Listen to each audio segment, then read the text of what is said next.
La perte d'un être cher provoque une douleur dévastatrice. Beaucoup d'entre nous ont vécu la douloureuse privation de leur mère, de leur père, de leur conjoint, de leurs enfants et d'autres personnes importantes dans leur vie. Avant de commencer, si ce n'est pas déjà fait, nous vous invitons à vous abonner à la chaîne pour nous soutenir gratuitement dans la diffusion des messages de foi. Merci du fond du cœur. Après le décès d'un membre de la famille ou d'une personne très aimée, beaucoup trouvent du réconfort dans la foi, croyant que Dieu les a accueillis dans ses bras.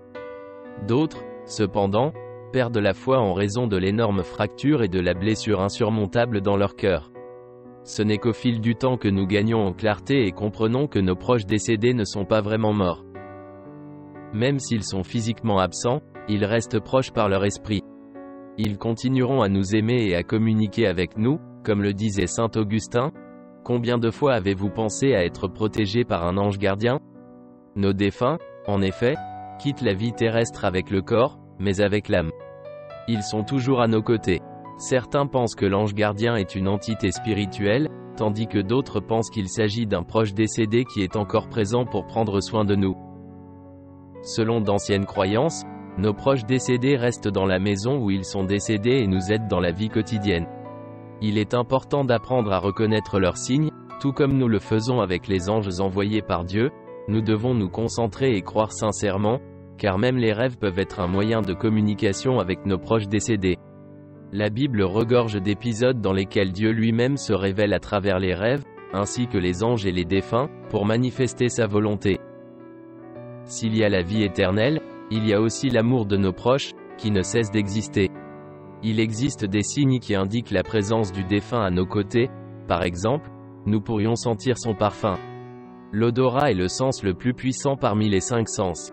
Nous associons souvent certaines odeurs à des personnes, des lieux et des souvenirs spécifiques. Si nous remarquons soudainement une odeur familière, quelque chose qui nous fait penser à un proche décédé, cela pourrait être un signe qu'il est à proximité, un message qui nous est adressé par notre proche décédé. De plus, rêver d'une personne décédée représente un signe très significatif, car il indique que le défunt essaie de nous communiquer quelque chose. Nous devons essayer de nous souvenir du rêve au réveil, car il peut contenir un message ou la réponse à une question que nous recherchions. Cela pourrait être une solution à notre problème, suggérée par ceux qui nous ont aimés ou qui tentent de nous avertir. Perdre des objets et les retrouver ailleurs pourrait nous donner le sentiment d'avoir perdu la tête. Cependant, il pourrait s'agir du signe d'un membre de la famille décédé essayant de nous faire comprendre qu'il est à nos côtés. De plus, nous pouvons avoir des pensées inhabituelles qui ne semblent pas nous appartenir.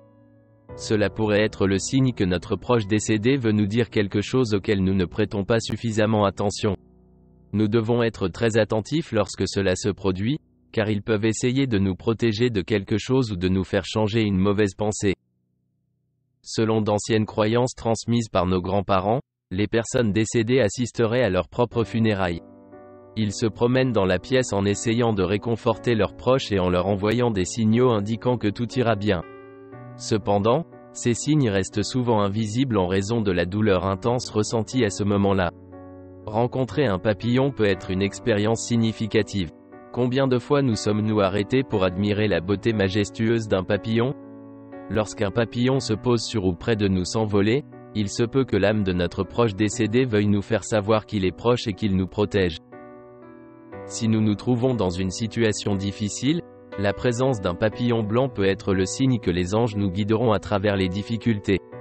Comme nous le savons, dans la tradition chrétienne, le papillon représente la vie après la mort et est souvent associé dans l'iconographie à l'enfant Jésus.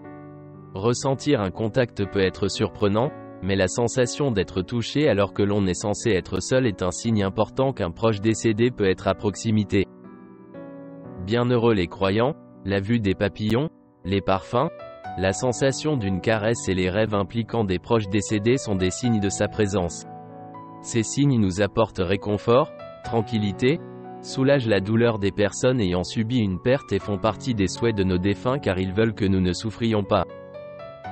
Dans tous les cas, il est toujours conseillé de prier pour nos proches décédés, afin qu'ils soient absous de leurs péchés. Depuis le début, l'Église a toujours encouragé la prière pour les défunts, comme expression du lien émotionnel et de la foi qui nous unit à ceux qui sont décédés. Saint Augustin, dans ses Confessions, raconte l'épisode dans lequel sa mère, Monique, peu avant de mourir, lui recommanda « Tu peux enterrer mon corps où tu veux, sans te soucier de rien. Je te demande seulement de te souvenir de moi où que tu sois. » Devant l'autel du Seigneur, nous offrons nos prières pour les défunts, et ils intercèdent pour nous, afin que nous évitions le mal et vivions pleinement notre foi. L'amour est plus fort que la mort. Au nom de l'amour de Dieu, nous maintenons la communion des saints, sans laisser aucun défunt sans nos prières, sans notre amour. Allons à Dieu avec des supplications pour les défunts, au nom du Père, du Fils et du Saint-Esprit. Amen. Nous te prions, Père, accorde à tes enfants qui ont quitté ce monde et sont venus à toi l'héritage promis, obtenu par le Christ avec tant de souffrance, et nous te prions, Père, qui nous a créés parce que tu as voulu partager avec nous ton bonheur infini, rassemble tous tes enfants dans cette joie suprême. Nous te prions, Père, qui a établi un royaume d'amour dans lequel tu entends réunir toute l'humanité, n'exclus pas ceux qui nous ont quittés. Nous te supplions, Père, qu'en nous invitant au banquet de noces où ton Fils sert le meilleur vin, tu permettes à nos frères défunts de goûter cette nourriture. Nous t'en supplions, Père, avec ton désir d'offrir toi-même, tes richesses infinies et le fond de ton cœur à ceux qui espèrent te posséder. Seigneur, nos bien-aimés sont morts mais ils sont vivants. Ceux qui nous ont quittés pour un monde, mieux vaut qu'ils soient morts sur terre mais ils vivent au-dessus, plus près de toi. Seigneur, ils sont morts mais ils vivent dans l'amour pour tous. Son seul but est d'aimer et sa vie est imprégnée de prière. Comme le dit saint Augustin, la mort n'est rien d'autre qu'un pas vers l'autre côté. C'est comme si nous nous cachions dans la pièce à côté. Je suis toujours moi et tu es toujours toi. Ce que nous étions l'un pour l'autre, nous le sommes toujours. Appelez-moi par le nom qu'on m'a toujours donné, celui qui vous est le plus familier. Parlez-moi avec la même affection que toujours. Ne changez pas de ton de voix, n'adoptez pas une attitude solennelle ou triste. Continuez à rire des choses qui nous ont fait rire, de ces petites choses que nous aimions tant lorsque nous étions ensemble. Priez, souriez, pensez à moi. Que mon nom soit toujours le mot familier qu'il était, prononce-le sans la moindre trace d'ombre ou de tristesse. Notre vie conserve tout le sens qu'elle avait avant, elle est toujours la même. Il y a une continuité qui ne peut être rompue. Pourquoi devrais-je être hors de vos pensées et de votre esprit simplement parce que je suis hors de votre vue? Je ne suis pas loin. Je suis de l'autre côté, au coin de la rue. Calme-toi, tout va bien. Vous retrouverez mon cœur, vous retrouverez sa tendresse purifiée. Séchez vos larmes et ne pleurez pas. Si tu m'aimes, ton sourire est ma paix. Amen.